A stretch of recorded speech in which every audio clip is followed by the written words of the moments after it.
Hello everyone, and welcome back to my channel. You remember that moment? Your boss called you into the office. You got the raise, $10,000 more per year. You were ecstatic. You called your parents. You celebrated with friends. You finally felt like you were making progress. That was 18 months ago. And somehow, right now today, you feel broker than you did before the raise. Your savings account has less money in it. You have more debt. You're more stressed about money. And you keep asking yourself, where did the money go? I'm making $10,000 more per year. How am I worse off? You're not imagining it. You are actually worse off. And today I'm going to show you the exact math that explains how a raise can make you poorer, why this happens to almost everyone, and what you need to do differently if you ever get another raise. Let me tell you about Michelle. She was making $65,000 a year as a project manager. She worked hard, got great reviews, and after 3 years at the company, she got promoted. New title, new responsibilities, and a $15,000 raise. She was now making $80,000 a year. 23% increase. Life-changing money, she thought. She'd been living paycheck to paycheck at $65,000. Surely $80,000 would give her breathing room. Within 6 months, she was in worse financial shape than before the promotion. Here's what happened. The moment Michelle got the raise, her brain did something automatic. It recalculated what normal meant. She'd been living in a small one-bedroom apartment for $850 a month. It was fine when she was making $65,000. But now she was making $80,000. She was a senior project manager now. The apartment felt beneath her new status, so she upgraded. Found a nice 2-bedroom in a better neighborhood. $1,300 a month. That's $450 more per month, $5,400 more per year. But it felt justified. She was earning more, she deserved better. Then the car. She'd been driving a 10-year-old Honda Civic, paid off, reliable, but kind of embarrassing pulling up to client meetings as a senior manager. So she leased a new car, nice one. $450 a month instead of the $150 she'd been spending on insurance and maintenance for the old car. That's $300 more per month, $3,600 more per year. Again, felt justified. Professional image matters. Then the wardrobe. Senior managers dress better. She needed new clothes for the new role. Spent $2,500 in the first 3 months. Then there was eating out more. She was busier with the new responsibilities, less time to cook. Went from eating out twice a week to 5 times a week. That's about $300 more per month, $3,600 more per year. Started getting her hair done at a nicer salon. Gym membership at a better gym. Small upgrades everywhere. Each one felt reasonable in isolation. Let's add it up. Apartment, $5,400 more per year. Car, $3,600 more. Wardrobe, $2,500 in year 1. Food, $3,600 more. Other lifestyle upgrades, about $3,000 more between better gym, better salon, nicer vacations, better everything. Total increased annual expenses, $19,100 in the first year. Her raise after taxes was about $10,500. She increased her expenses by $19,100. She's net negative $8,600 per year. The raise made her $8,600 poorer annually. And here's the part that crushed her. She didn't notice until it was too late. Because each expense felt small when she approved it. $450 more for rent. That's $15 a day. She makes that in less than an hour now. $300 more for the car. $10 a day. Worth it for the professional image. Each decision felt rational. But they compounded. And now, 18 months later, she has credit card debt she didn't have before. Her savings are depleted. And she's more financially stressed than when she was making less money. The raise didn't help, it hurt. Let's break down the actual economics of lifestyle inflation, because this isn't just Michelle's story. This is systematic. This happens to most people who get raises. and the math is brutal. We're going to compare 3 scenarios. Person A gets no raise and maintains their lifestyle. Person B gets a $10,000 raise and increases expenses proportionally. Person C gets a $10,000 raise and strategically manages lifestyle inflation.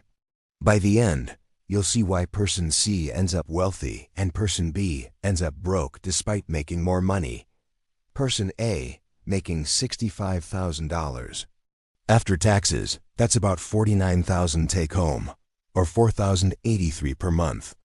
Their expenses: rent $1,000, car $300, food $500, insurance $300, utilities $150, entertainment $200, clothes $100, savings $200, discretionary $600. Total expenses $3,800 per month. They're saving $283 per month, about $3,400 per year. Not great, but stable. Person B gets the $10,000 raise, now making $75,000. After taxes, about $56,000 take home, or $4,667 per month. That's $584 more per month than Person A. But here's what happens. Rent goes to $1,300, $300 more. Car lease instead of old paid-off car, $450 instead of $300, $150 more. Food goes to $700, $200 more because eating out more. Insurance actually goes up because nicer car and nicer apartment to $400, $100 more. Utilities in bigger place, $200, $50 more. Entertainment upgrades to $300, $100 more. Clothes budget doubles to $200, $100 more. Gym membership, nicer salon, other upgrades, another $200 in new categories. Savings stays at $200 because everything else took the raise. Discretionary goes to $700, $100 more. Total new monthly expenses, $4,650. Wait, they're making $4,667 per month and spending $4,650. They're saving $17 per month. They went from saving $3,400 per year to saving $200 per year. They got a $10,000 raise and their annual savings dropped by $3,200. They're worse off. And that's if they're disciplined. Most people in Person B's situation actually go into debt because they underestimate the new expenses or have irregular costs like car repairs on the leased car or higher medical costs or anything unexpected. The $10,000 raise effectively made them $3,200 poorer per year. Person C gets the same $10,000 raise. Same $56,000 after taxes, but they're strategic. They decide to only increase lifestyle expenses by half the raise. $5,000 goes to lifestyle improvements. $5,000 goes to savings and investments. Here's what that looks like monthly. Rent stays at $1,000, not upgrading. Car stays at $300.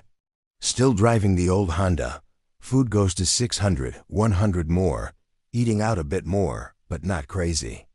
Insurance stays at $300. Utilities at $150. Entertainment goes to $250, $50 more. Clothes to $150, $50 more. Small quality of life improvements. Total lifestyle expenses increased by $200 per month, $2,400 per year. The other $7,600 from the raise? $400 per month goes straight to high-yield savings and index fund investments. Total new monthly expenses $4,000. They're now saving $667 per month, about $8,000 per year. Compare Person B and Person C 5 years later. Both got the same $10,000 raise. Person B saved $200 per year for 5 years. That's $1,000 total. Actually less because they probably had emergencies and went into debt. Let's say they have $0 saved and $2,000 in credit card debt. Person C saved $8,000 per year for 5 years. That's $40,000. And invested in index funds averaging 8%. That's actually about $48,000 after growth. The difference between Person B and Person C after 5 years is $50,000. Same raise. $50,000 difference in net worth. But it gets worse for Person B because they increased their baseline expenses. They're now trapped. If they lose their job, they can't easily cut back. The lease is locked in. The nicer apartment is locked in. They've adapted to the higher lifestyle. Cutting back feels like punishment. Person C can cut back easily if needed. They never increased fixed expenses. They're financially flexible. Person B is financially brittle. Here's the really devastating calculation. Let's extend this 30 years. Person B continues this pattern every time they get a raise. Person C continues their pattern of saving half of every raise. After 30 years, Person B maybe has $50,000 saved if they're lucky. Person C has over $1.2 million. Same career, same raises, different strategy. $1.15 million difference. The lifestyle inflation tax over a career isn't thousands. It's over $1 million. That's the actual cost of letting your expenses rise with your income. So why does this happen? Why do smart people like Michelle systematically destroy their finances every time they get a raise? Because the system is designed to capture every dollar of increased income, and your brain is wired to cooperate. Let me explain how these forces work together to ensure your raise makes you poorer. First, let's talk about reference points and relative status. Humans don't evaluate their situation in absolute terms. We evaluate in relative terms. Michelle wasn't comparing her $850 apartment to homelessness. She was comparing it to her coworker's apartment, her friend's apartment, what she saw on Instagram. When she was making $65,000, an $850 apartment felt appropriate for her income class. But the moment she got the raise, her reference point shifted. She mentally moved into a new income class, and $850 now felt below her station. This isn't vanity. This is how human brains work. We're tribal animals. Status matters. And status is relative. The entire marketing industry understands this and exploits it. Luxury brands explicitly sell to people who just got raises. You deserve it isn't about what you functionally need. It's about signaling that you've moved up. Car companies target people with promotions. Real estate agents target people with higher incomes. They're not selling you products. They're selling you the feeling of having arrived at your new status level. And your brain desperately wants to accept that new status. Second, mental accounting. This is the psychological phenomenon where people treat money differently based on where it came from. Michelle didn't think of her raise as, I now have $10,000 more to allocate across all purposes including savings. She thought of it as, I now have extra money so I can afford nicer things. The raise was mentally categorized as upgrade money, not saving money. If you gave her $10,000 and said this is for your emergency fund, she'd put it in savings. But because it came as a raise, her brain put it in the lifestyle category. Same money, different mental account, different behavior. Third, the consumption ratchet. This is an economic term for the fact that consumption is easy to increase and extremely difficult to decrease. You can upgrade your apartment in one afternoon. Downgrading your apartment feels like failure and takes months of psychological preparation. You can lease a nicer car in an hour. Going back to the old car feels like you're going backwards in life. Lifestyle upgrades ratchet up easily. They don't ratchet down. This is why recessions are psychologically devastating. People have to downgrade, and it feels like punishment even when they're just returning to their previous standard of living. Companies know about the consumption ratchet. That's why car leases exist. That's why apartment rent increases every year. They're designing products specifically to lock you into higher expense levels that you can't easily escape. The lease has an early termination penalty. The apartment lease is 12 months. They're creating financial friction that makes it expensive to downgrade. You're being deliberately trapped at higher expense levels. Fourth, there's the tax bracket trap that nobody talks about. Michelle's $15,000 raise wasn't actually $15,000. It was taxed at her marginal rate, probably around 30% when you include federal, state, and payroll taxes. So that $15,000 raise was actually $10,500 take home. But her brain didn't adjust for that. She thought she had $15,000 more. So when she increased her spending by $19,000, she thought she was being reasonable. She thought she had plenty of cushion. But the math didn't work because she forgot about taxes. This happens constantly. People mentally calculate raises pre-tax and spend post-tax, and wonder why the money doesn't add up. Fifth, there's social pressure and expectation inflation. When Michelle got promoted, her coworkers expected her to dress better, drive a nicer car, live in a better place. This wasn't explicit. Nobody said you need to upgrade, but the expectations were there. When she showed up to a client meeting in her old car, she felt judged. When she wore her old clothes, she felt unprofessional. These feelings are real social pressure. And humans are social animals.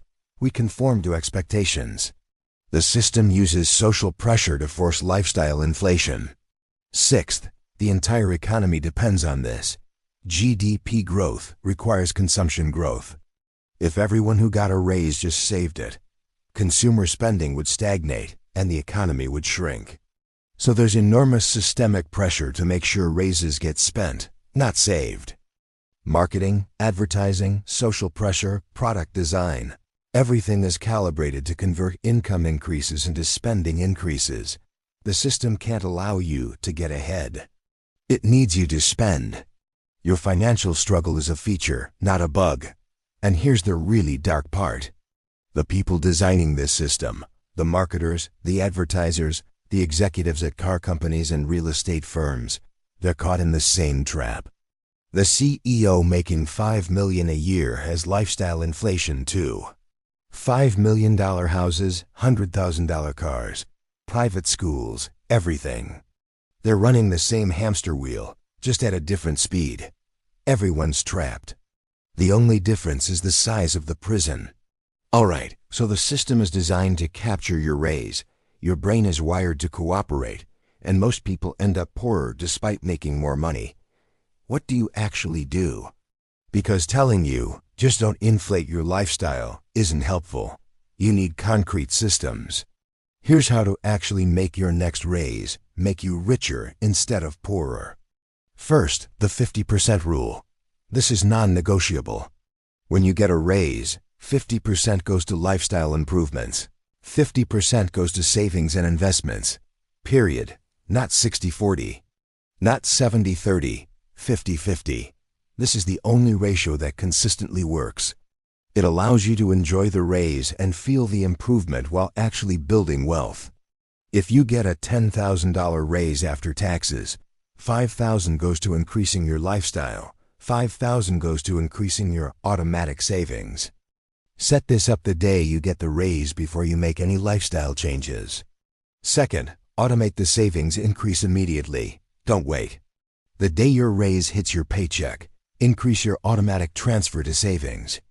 If you wait, you'll spend it. Your brain will find ways to spend it. Automate it immediately. 50% of the raise goes to an account you don't see. Then you can spend the other 50% guilt-free. The automation removes the decision. You can't spend what you don't see. Third, prioritize time and flexibility over status. When you do increase lifestyle spending with your half of the raise, spend it on things that buy you time or flexibility, not things that signal status. Don't upgrade your car. Upgrade to living closer to work so your commute is shorter. Don't upgrade your apartment to impress people. Upgrade your vacation budget so you actually rest. Don't buy nicer clothes. Buy more time by outsourcing tasks you hate. Time and flexibility provide lasting happiness. Status symbols provide temporary satisfaction followed by adaptation. Fourth, implement a waiting period for big upgrades. When you get a raise, don't make any major lifestyle changes for 3 months. Let the initial euphoria pass. Let your brain adjust. Then make decisions from a calm, rational place, not an excited, emotional place. Most lifestyle inflation happens in the first 60 days after a raise when you're still high on the dopamine. Wait it out. After 3 months, if you still want the upgrade, fine. but you probably won't. Fifth, increase one thing, not everything. When you do upgrade, choose one category to improve and leave everything else the same. Maybe you upgrade your food quality. Fine, but the apartment stays the same. The car stays the same. Everything else stays the same. Don't upgrade all categories simultaneously. That's how you end up like person B. Pick one thing that actually matters to your quality of life and upgrade that. Everything else remains unchanged. Sixth, calculate the long-term cost of every upgrade. Before you sign that new lease or car payment, calculate what that monthly increase costs over 30 years if you invested it instead. That extra $400 a month for nicer rent? Over 30 years in index funds at 8%, that's $590,000. Are you really willing to pay $500,000 for a nicer apartment? When you see the real cost, most upgrades look insane. Seventh, track your lifestyle inflation actively. Every 6 months, sit down and calculate your baseline monthly expenses. Compare it to 6 months ago. If it increased, why? Was it intentional or did it creep? Most lifestyle inflation is invisible. $5 here, $20 there, it compounds. Active tracking makes it visible. You can't manage what you don't measure. Eighth, build an anti-inflation accountability system. Tell someone your plan. Tell them you're committing to the 50% rule. Give them permission to call you out if you start upgrading everything. External accountability works when internal discipline fails. Have a friend who will say, "Didn't you say you weren't upgrading your car?" It helps. Ninth, practice lifestyle deflation periodically. Once a year, intentionally downgrade something for a month. Eat cheaper food. Cancel a subscription. Drive less. This practice reminds you that your happiness isn't tied to your consumption level. It resets your baseline. It proves to your brain that you can be happy with less. This is the antidote to the consumption ratchet. You're deliberately practicing downgrading, so when you need to, it's not traumatic. 10th, reframe the raise as a wealth-building tool, not a lifestyle improvement opportunity. The purpose of a raise isn't to live better. It's to build assets that eventually free you from needing a job.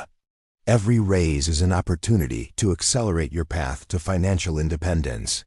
If you view it as lifestyle money, you'll spend it. If you view it as freedom money, you'll save it. Here's what I need you to understand. Your raise didn't make you poorer because you're bad with money. It made you poorer because the entire economic system is designed to capture income increases and convert them into consumption increases.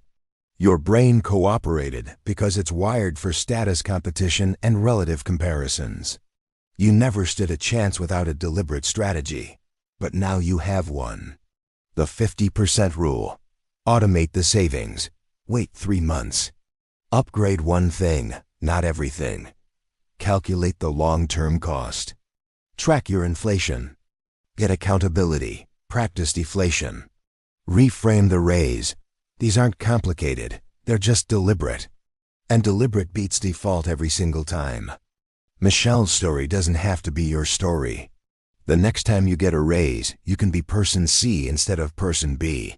You can use the raise to actually build wealth instead of just upgrading your prison. Because that's what lifestyle inflation is, a nicer prison. You're still trapped. You're still paycheck to paycheck. You're just living in a bigger cell with nicer furniture. The path to actual wealth isn't making more money. It's making more money and not spending it. That's the only path. Every wealthy person you've ever heard of got there by earning more than they spent and investing the difference. Not by upgrading their lifestyle every time they got a raise. Not by keeping up with their peer group. By systematically building assets while keeping expenses reasonable. Your next raise is an opportunity. Not an opportunity to finally live the lifestyle you think you deserve. An opportunity to finally build the wealth that will actually set you free. Choose wisely. The difference over 30 years is over $1 million. That's not hyperbole. That's math. The same math that made Michelle poorer is the math that will make you wealthy if you use it correctly. So here's what I want you to do. If you got a raise in the last year, go calculate your lifestyle inflation. Compare your expenses now to your expenses before the raise. Be honest, how much increased? How much did you actually save? Most people will be horrified by the answer. But that's okay. Awareness is the first step. Now you know. Now you can fix it for the next raise. And there will be a next raise. Make sure it makes you richer, not poorer. I'll see you in the next one.